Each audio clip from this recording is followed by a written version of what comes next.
understood quite early that it was more of a want and not just a need.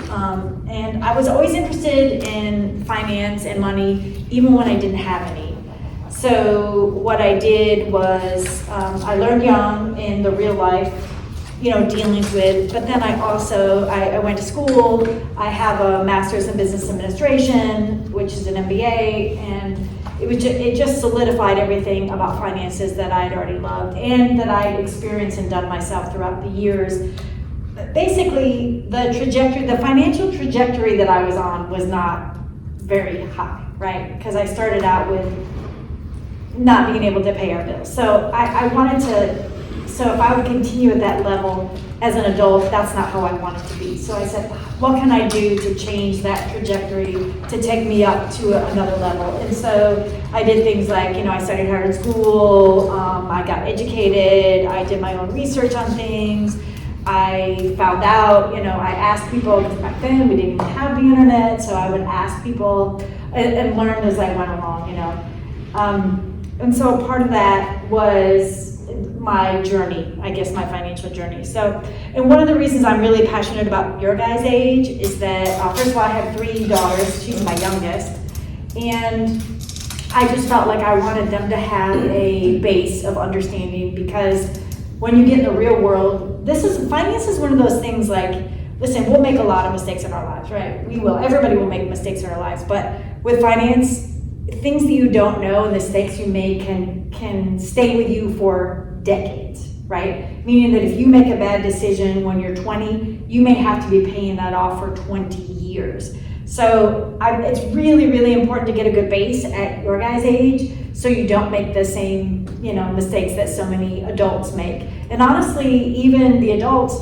they don't have a financial base even to be able to teach their children these things. And it's not because they're not smart enough, it's not that they're not capable, they just don't know. And in 2024, we just hit the $1 trillion mark for credit card debt. So that's a lot, $1 trillion in credit card debt. So it's like, well, is it that people are overspending? Probably. People don't understand the way credit cards work? Probably. There are a lot of factors in there, and because I had the children of my own, I really had a love for your age, learning things before you kind of got into the bad situations, like being really in debt for credit cards, for example. And also, you're never too young to start learning about finances. Probably when my kids were little, even at the grocery store, they'd be in the cart, and I would talk to them. I would be like, well, how much is this? Well, this one's on sale, but is it? Let's look at the cost per ounce, to see. So even at a very young age, they were kind of aware of that, and they're like, Mom, we want Oreos. And I'm like, well, are they on sale? And they're like, no. And it got to the point where they wouldn't even ask if it was on sale, because okay, we've all been grocery shopping, right? And we know that Publix, Food Lion, Kroger, they have BOGOs, right? So they have pretty patterns. So for example, let's talk about ketchup, because that's BOGO all the time, right? So if your family eats ketchup, my family, I never buy ketchup unless it's a BOGO, because I know we need ketchup, but I never wait till it's gone, that I have to go to the store because we're making hamburgers and we don't have ketchup. I always have one in our stockpile, right, to have it aside. But that stockpile one was bought half off. And the same thing goes for the common staples like spaghetti, pasta sauce, things that you eat all the time. Like, I will never purchase it when it's full price because I know it will be on sale. So even if you have the money to spend, why would you spend more money than you had to on the same items? It doesn't make any sense to me. Or if you go to the store and you're like trying to figure out something for dinner, well, pork is on sale, chicken isn't, why not get pork, right? Why don't you develop a recipe around pork versus chicken? Sometimes it's those small things that really make a big difference, like the changes of those small habits that can really make a difference. So what I want to do is I want it to be more interactive and not just me stand up here and lecture to you guys, because first of all, that's boring. And number two, I really want to find out what you guys, so we're gonna kind of look through the questions, see what your answers are, and then kind of evolve and go through that. Any questions before we start? No. Okay, do you guys have any financial understanding of anything yet? I mean, everybody has some, but I guess a little bit. Okay, so what do you think that you're strong on? I'm not strong on anything. No, a little bit. Yeah, She's the spender, she's the saver. yes, and that's Every very, family has one. okay, so I mentioned I have 3 girls. One of them's a spender, one of them's a saver, almost like a miser. She's like, she will not buy That's anything. her. Yeah. It's like $500 routine. Yeah, she's like, but this one, she's kind of a little bit of like a hybrid. But when she was little, she would want to use her money to buy things for other people. So it's like, I think the 3 of them together are kind of the perfect person. It's okay to spend money on yourself. You have to save, and it's nice to give to other people, right? So to me, I thought that they were kind of the perfect thing together. So number 1, which of the following is an example of a need? What do you guys think here? D. Yeah, so some of these questions are fairly obvious, right? So what is the difference between needs and wants? Needs are what you need, like food, electricity, and a place to live. Mhm, Wants are things you just want, and they may not be important, but you still want them, mhm. but you don't know if you can afford them or not. Yeah, let's give some examples of each. So like she said, the needs are like water, food, electricity, and then or wants are like new clothes, I guess, if you don't need them. Or like, Well, clothing is a need, but sometimes even one category can be a need and a want. Let's talk about food.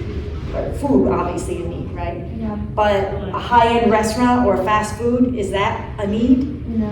That's actually a want. So they're both food, but you're like, well, I could go to the store and make this spaghetti, for example, we talked about before, at home for cheaper than going to,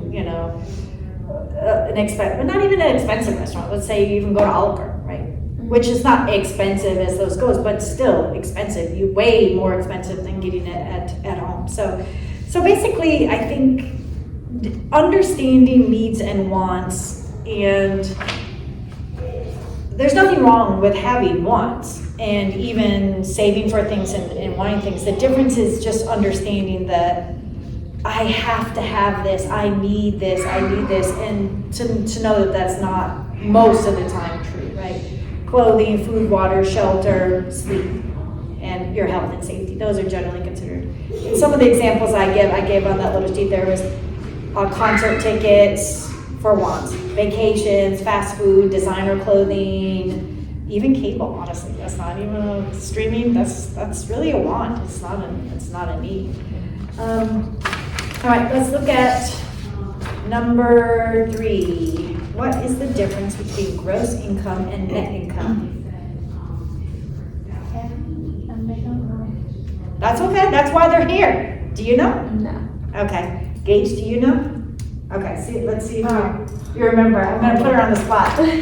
Gross is everything that you make without any taxes taken out. And net is your true income after any bills or taxes. Right, how much you actually make, right?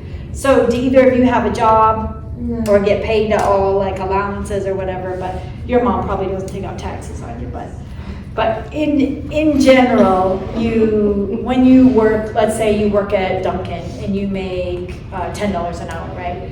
But when you actually take home the money, they take out federal taxes, they take out state taxes, they take out like retirement stuff, they take out Social Security, and depending on where you're located, there could be other taxes that they take out. So when you actually get your check, let's say if you get $10 an hour and you work 40 hours, like in a 2-week period, you don't make $400, right? You make less than that because they have to take out all of those things. So sometimes when you are thinking about buying things, I try to associate it with, okay, so if you make $10 an hour, let's say you make $8.50 an hour actually, let's say you take home $8.50 an hour. And when you're like, okay, I really want to buy, I don't know, this top, right? I really want to buy this new top. And you can break it down to how many hours this actually takes for you to earn that, right? Mm-hmm. Like if I buy this, I would have to, I'd have to work 5 hours to get that. And sometimes you're like, oh no, I'm out. When you have it in that perspective, you're like, yeah, I don't think I'd have to spend 5 hours of my time to be able to afford to buy this. You know, whether you have the money in your account or not, it gives you a perspective of understanding the true cost of that, right? Because when you buy something, anything, you're making a decision and you're foregoing other decisions, right? So if you buy the shirt, then maybe you can't buy the shoes. Or if you buy the video game console, then you can't buy, you know, you can't go to the, you know, away for the weekend. So you're always making a decision either way when you decide to buy anything, right? Buy this or that, or buy this or nothing. That can also be a decision. So, but sometimes it's good to have an idea of understanding how much you actually take home, so you realize, is this worth it? Am I willing to spend literally 5 hours of my time to get this shirt? Even though you might have the money in your pocket. It still took you 5 hours to put it in your pocket. Number 4. It was about the gross, so net income is how much money you actually make, and gross income Yep. is. So the gross is like your salary, $10 an hour. The net is after all the taxes and everything come out of it, how much you actually get to take home, that you get to have and spend. So the number 4 is, what is the main purpose of a budget? To limit how much you spend. So you say B. Do you have an idea?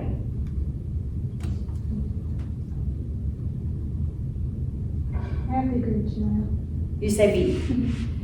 The cool thing about a budget is that it's actually not limiting at all. It's very freeing. And let me explain why, because that may seem counterintuitive. So let's say, we'll talk a little bit, well, let me talk about, let's do the next question and then we'll kind of tie them together. So what is the 50-30-20 rule in budgeting? I'll put A,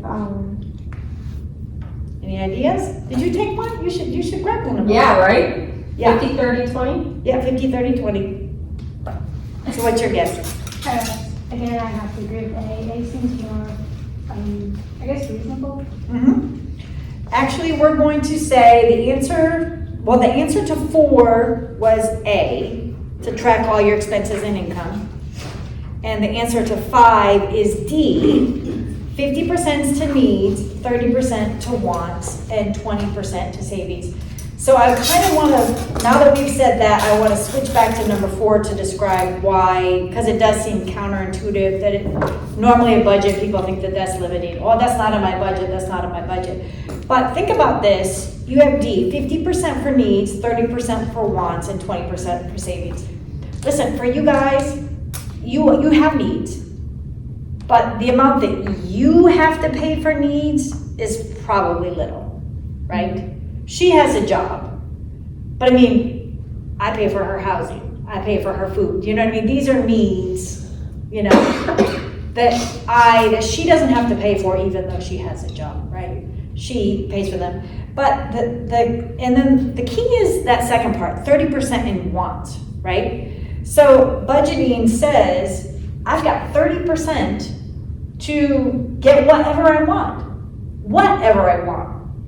So you're not limited whatsoever. So a budget kind of assigns each dollar where it can go, right?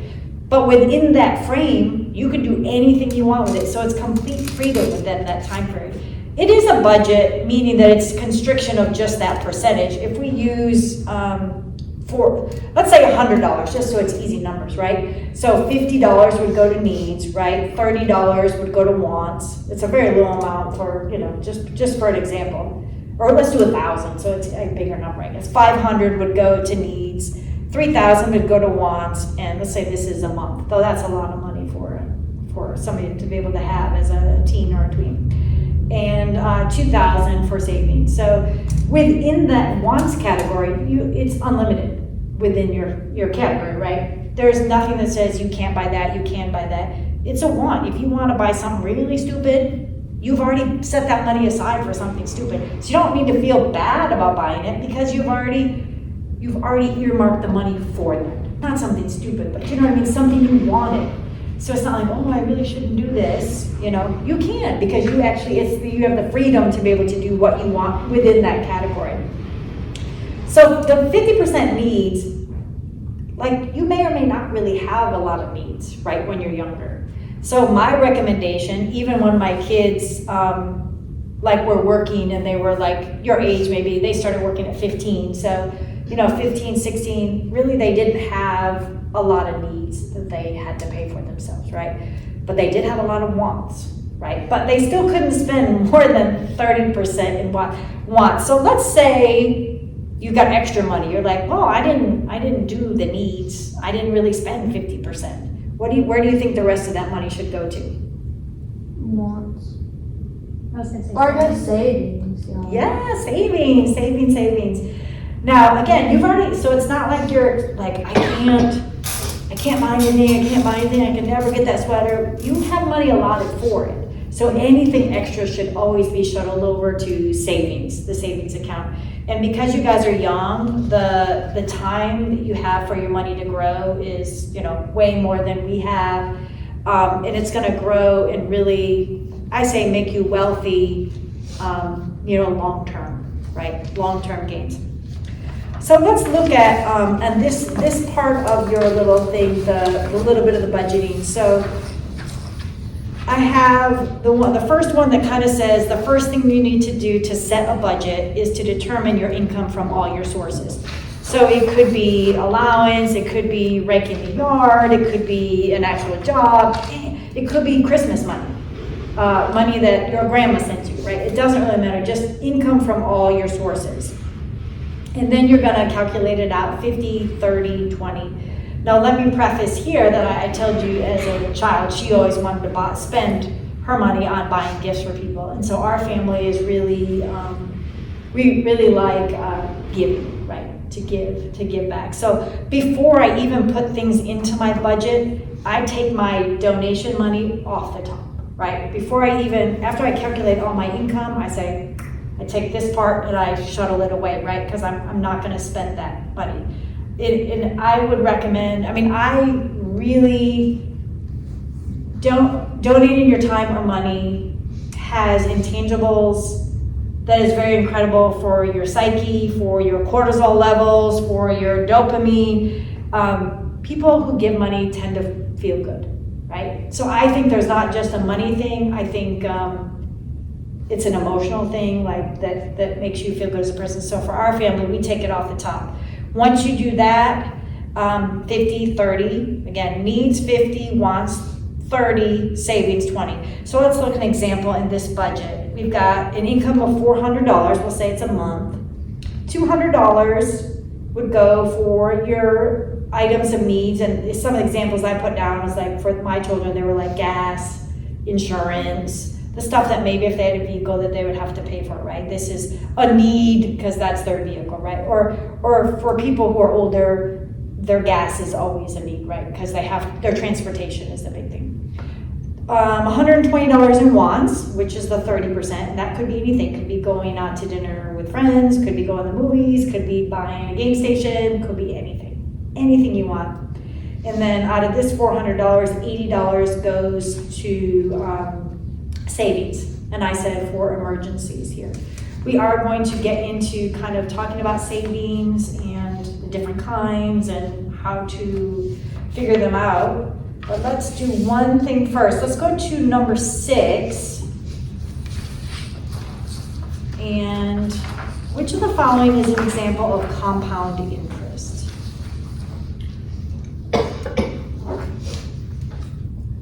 It's hard. If you don't know what interest is, you're like, I don't know. You guys, it's okay to not know. That's why you're here, right? But thought. Yeah. Mm-hmm. Any guess? D. Debit card? What else? Probably like B or C. A credit card or personal loan? The answer is actually B. And let me just talk a little bit about the difference between, and I think I have on your sheet too, the difference between simple and compound interest. It looks kind of like this one here. So here's an example of simple versus compound interest.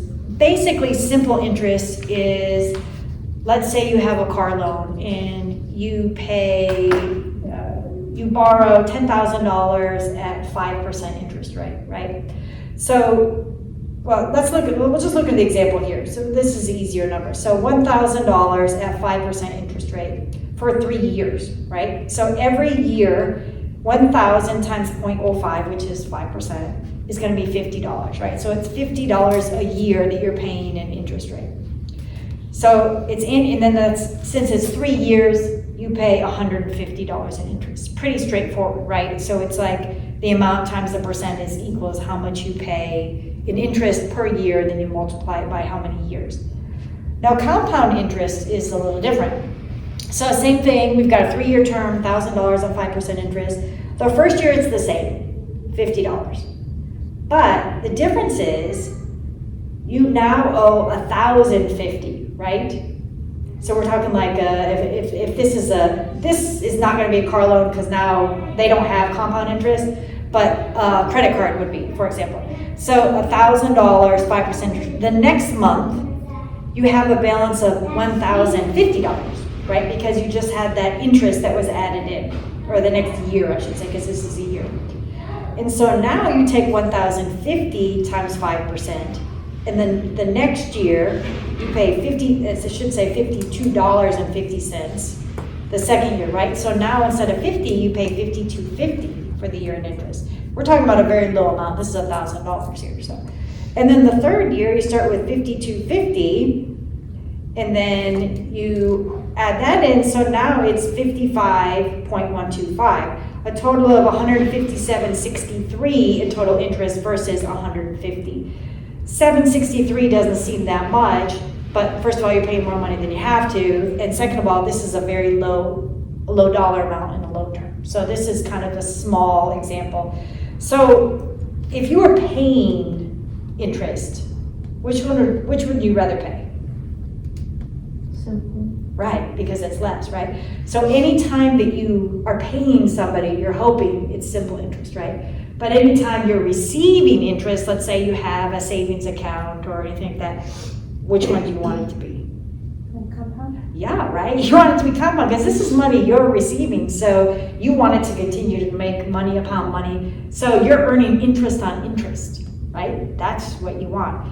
And credit cards, student loans, you're paying interest on interest. So a simple loan would be, or simple interest in a loan would be a mortgage is a simple interest, credit cards, not credit cards, car loans, personal loans, those are gonna be simple interest. Credit card, which I mentioned, we just hit $1 trillion in debt, those are compound. And just quickly, do we know, I don't know if you know or not. I mean, I didn't know it recently because I didn't look it up and I don't pay interest. But what a credit card charges in interest on average, just approximately. On average? I don't know. Like just ballpark.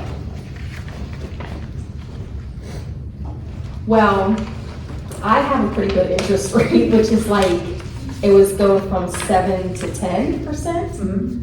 But I looked at an Ulta Beauty card, which was charging 25 to 33%. So Yes.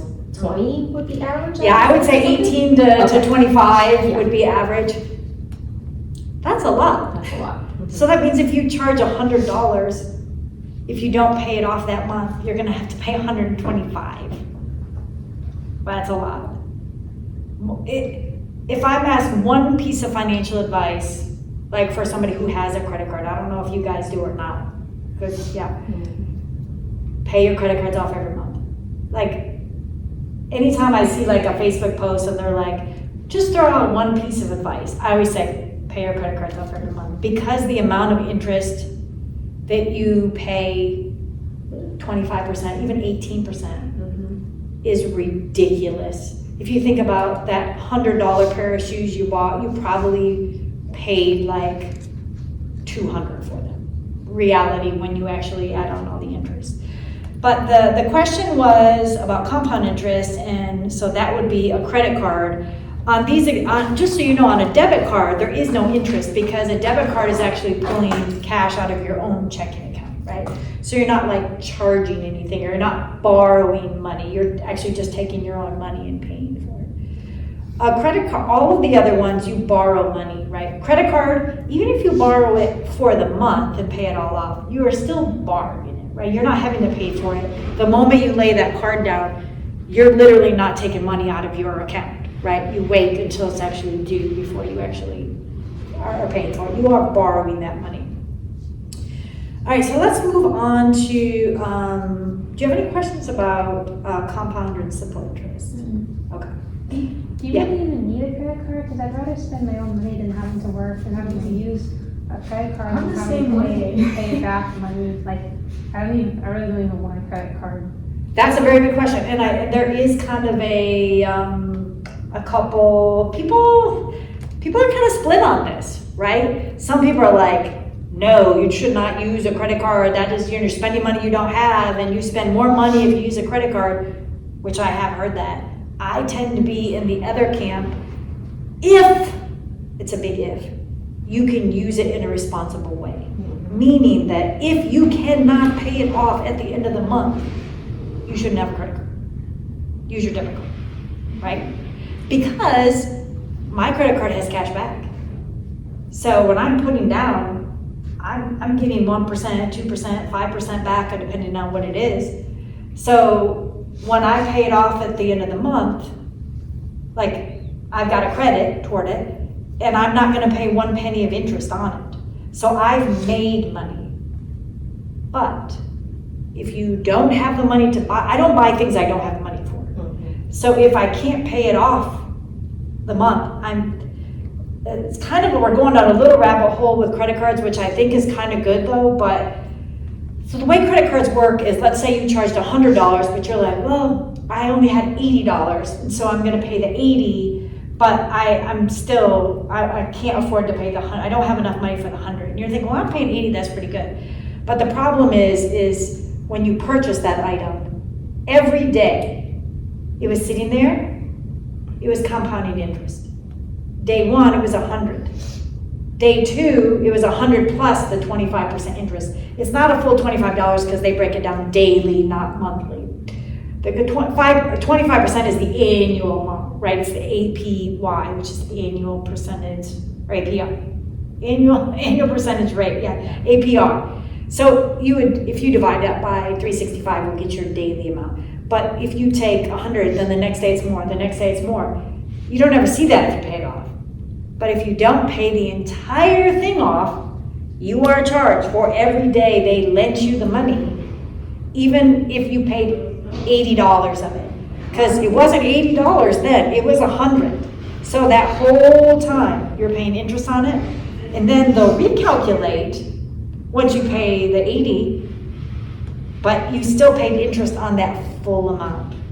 So I say, if you can't afford to buy or to pay it off at the month, don't ever use a credit card because you can get into crazy problems. But if you can, it's good, I think, because I earn cash back on it. I only have to make one payment. It's easier to track my spending. Credit cards will do like cool graphs. They go, oh, you spent 30% on clothing, 20% on food. Not that you can't do that yourself, but when, before she turned 18, she had my credit card used for emergencies, like her name on it, but it was on my card. But she just used her debit card, right? Yeah, it's just so weird to spend money that's not mine. But I know the one reason I would use my credit card is just to build credit. Yeah, and that's the other thing too, is that when you go to rent a home, or you go to get utilities, or anytime you have to deal, if you want to buy a car, they look at your credit score, and if you don't have any, it's harder, they're like, well, we just don't know if you're reliable or not, because we just don't know yet. So when my kids turned 18, they got this credit card called Discover It. It's good for young kids, the 18, they all got it at 18. And Discover It. It has cash back, and they start out with a small limit, so which is good. And really, I think it's good for helping teaching responsibility, as long as, like, if you go hog wild and start buying everything, and I would be like, that, you need to take that away, right? But overall, I would say having a credit card it can hold incredible opportunities and gifts for you. But it can also be the bane of your existence if you can't handle it correctly, right? So I can't say what's best for you, I can only say what's best for me, right? Each person has to decide, but clearly for many, many people, if we just hit $1 trillion in credit card debt, it's not good for a lot of people, right? It's easier to say, well, just don't buy it if you can't afford it. Sometimes emergencies happen, right? And that kind of goes to what we're gonna talk about next, which is the emergency fund. Have you guys ever heard of an emergency fund, or why would you need one? Do you have one? Yeah, I've heard of it, but I don't think we have, Siobhan has one, but I don't have one. So they have a debit card, but they also have a savings associated with that. And so Dad moved some of the money to their savings account as well. And where is that savings account at? Like what bank? Is it at their same bank they have the checking at? Yes. Mhm. Okay. We'll talk about that. Oh, okay. We'll talk about Okay, that. good. Yeah. Okay, so number 7 says, what is an emergency fund? What do you guys think it is? I could be. Yeah, B. Yeah, it's emergencies, right? This is not like boy, that sweater had a sale on it, and I was watching it for like a month. No, that's a want, right? Not any, or it's not an emergency. Emergency is, Car breaks down. car breaks down, your tire has a nail in it, needs to be fixed. Those kinds of things, you fall down, you break your tooth, you have to get it repaired. You know what I mean? Some things, your pet gets hit by a car, you have to take him to the vet, right? Not dead. They just have to take him to the vet. I broke their leg, right? So those are emergencies, something that you cannot anticipate beforehand, but need to be paid, right? So I would say for emergency fund, how much you need varies a lot. Like when my kids were young, again, they started working at 15, so they had a $2,000 emergency fund, right? Which seems like a lot, but you always want it to cover whatever emergency could happen. And we did the 50, 30, 20 thing. So when that 20% to savings, money was shuttling there, and until they hit that $2,000, that's what we were saving for an emergency fund. Once they hit the emergency fund, we're like, okay, well, what are we gonna do with this now? This is we're covered if there's an emergency.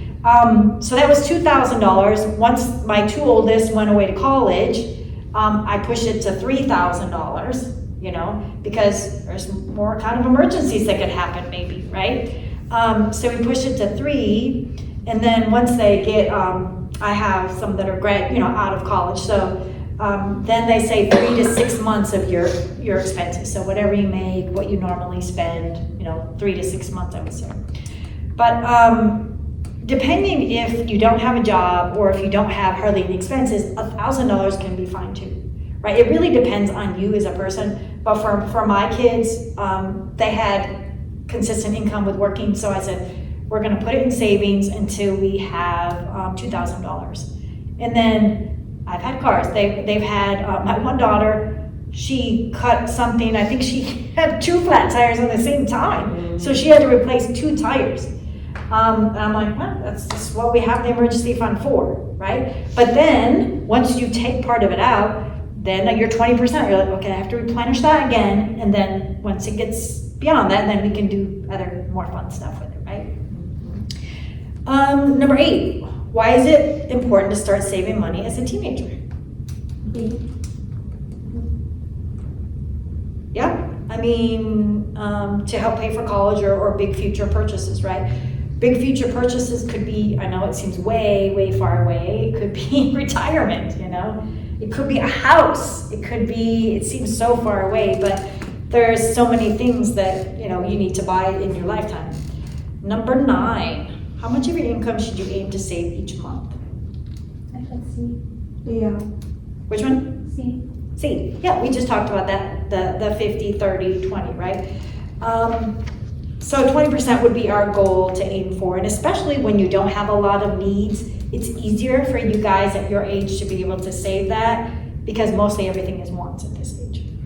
Number 10, which of these is a good example of short-term savings goal? Yeah, a vacation in a few months, and that's kind of the key, right? A few months. So I want to just look at, there's a thing that looks like this, and it says what kind of savings venue should you use? So there's basically 3 levels of savings. What is it? Yeah, there's 3 levels of savings that you really should focus on, and that's your short term, your midterm, and your long term. So your short term would be obviously your emergency fund, because we have no idea, it could be tomorrow that you have an emergency, right? So that's anything less than 5 years would be a short term. 5 to 10 years, I would say, would be more midterm, and then long term would be anything over 10 years. And some examples that I said that we'll get to that about is the HYSA, which is the high yield savings account. And one of my first things that I'm gonna recommend, well, for adults too, but especially teens who have a savings account is, I mean, you probably don't know off the top of your head about your interest rate on that savings account. Probably if it's connected with your bank, if it's like a regular, 2%. I would say it could be as low as 0 or 0.1, right? So it's really practically nothing, Yeah. right? Practically nothing. So my recommendation for my own children is that in your checking account, where your debit card is, where your debit card is attached to, you're gonna want as little money as possible in there, right? You know how much you have to spend, right? So you want as little money as possible there because it does nothing for you. What I mean by it does nothing for you is that you don't make any interest on it, right? When we talked about compound interest, there's a little sidebar, passive and active income. Active was like you go and you rake your neighbor's yard, right? It don't mean physically active. It means you have to do something to get the money, right? Passive would be the money earns money on its own without you having to do something. And interest is a passive income. So that means if I just put it in a high yield savings account, it's going to actively grow in money, and I don't have to do anything to it besides put it in there, right? I don't have to mow the lawn for an hour. It just is going to be making money. It's passive, which means I'm not doing anything for it. So if you don't have a high yield savings account, currently is about 4% interest, which as savings accounts is pretty good. I'm going to recommend a website for you. It's called bankrate.com. And you can look at you'll have like high yield savings accounts on there. You can click on it and you can see the highest banks, which typically they're all online, that are what they're paying. And I would choose from one of those. And then literally it's like we have through American Express, but I honestly have to say when we got it, that was the highest. It's not the highest now, right? It's not the highest now. But it's not American Express card, it's a savings account. So what we do is that at the end of they paid off everything they needed to pay, anything extra we shuttle into that account, right? Because we can bring it back if we need it, but I want it to make as much as it possibly can in passive income, right? That means it's making money and you're doing nothing. In my checking account, it's making zero, absolutely nothing. So I try to keep just the minimum of what we need to pay, and then I take all the rest and shuffle it away. Now, next month, if I'm like, well, shoot, I need a little bit more, I can take some back, but I made interest for those 15 days or whatever it is. So that's where all of your short-term savings are gonna lie. Anything less than 5 years, I want you to keep it in a high-yield savings account. You can't lose money, right? You're only gonna make money, so it's very safe. It's not risky. It's not the highest interest rate you can make, but again, you might need it within the next 5 years and you have no idea what the stock market's gonna do, so you don't really wanna put it in the stock market. An emergency fund shouldn't be in the stock market because all of a sudden there's a downturn, you're like, oh no, I crashed my car, and now it's like my value went way down. So you want to keep it in something stable, even though it may only be 4% as compared to like 11%, right? And the midterm is gonna be that 5 to 10 year mark, and I would say money markets and CDs, which is certificates of deposit, and even some treasury bonds that all of these you can get them at the bank. And they're a little bit higher interest rate than your high yield savings account, but you can't access it, right? CDs you can't access. So it's like, okay, I can put $1,000 in for a year. But after 6 months, if you go, oh, I need that money, they're like, you gotta have it in there for a year. I can only you can take it out, but you'll make less, or you won't. Actually, I'm not trying to think if you can even take it out. You might be able to, but you maybe make no interest. Actually, I don't use CDs so much because I have other venues, but